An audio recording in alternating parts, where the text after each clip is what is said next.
ত্রয়োদশ জাতীয় সংসদ নির্বাচনের প্রেক্ষাপটে প্রবাসী ভোটারদের জন্য পোস্টাল ব্যালট শুরু হয়েছে। ২১ জানুয়ারি বিকেল ৫টা থেকে পোস্টাল ভোট বিডি অ্যাপে নিবন্ধন করা প্রবাসীরা নির্ধারিত পদ্ধতি অনুসরণ করে তাদের ভোট দিতে পারবেন। ভোট দেওয়ার পর হলুদ খাম ২৫ জানুয়ারির মধ্যে নিকটস্থ পোস্ট অফিস বা ডাক বাক্সে জমা দিতে হবে। নির্বাচন কমিশন জানিয়েছে, অ্যাপে ভোটের নিরাপত্তা ও গোপনীয়তা নিশ্চিত করা হয়েছে। একজন ভোটারের ভোট অন্য কেউ দিতে পারবে না। ইসির তথ্য মতে ১২১টি দেশে অবস্থানরত প্রায় ৭,৬৭,০০০ প্রবাসী ভোটারের কাছে ইতোমধ্যেই পোস্টাল ব্যালট পৌঁছে গেছে। এছাড়া অ্যাপের মাধ্যমে মোট ১৫,৩৩,০০০ ভোটার নিবন্ধন করেছেন। এটি প্রমাণ করে প্রবাসীরা দেশের রাজনৈতিক ব্যবস্থার সঙ্গে সক্রিয়ভাবে যুক্ত হতে আগ্রহী। পোস্টাল ব্যালট প্রবাসীদের ভোটাধিকার নিশ্চিত করার ক্ষেত্রে যুগান্তকারী উদ্যোগ। যদিও কিছু বিতর্ক রয়েছে, যেমন ডাক ব্যবস্থা নির্ভরযোগ্য কিনা এবং নির্ধারিত সময়ের মধ্যে ব্যালট পৌঁছাবে কিনা, তবু এটি গণতন্ত্রকে আরও অন্তর্ভুক্তমূলক করার গুরুত্বপূর্ণ পদক্ষেপ। সফল বাস্তবায়ন প্রবাসী নাগরিকদের দেশপ্রেম ও ভোটাধিকারকে দৃঢ়ভাবে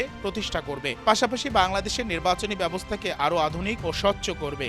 শাহরিয়ার রহমান, জনকণ্ঠ।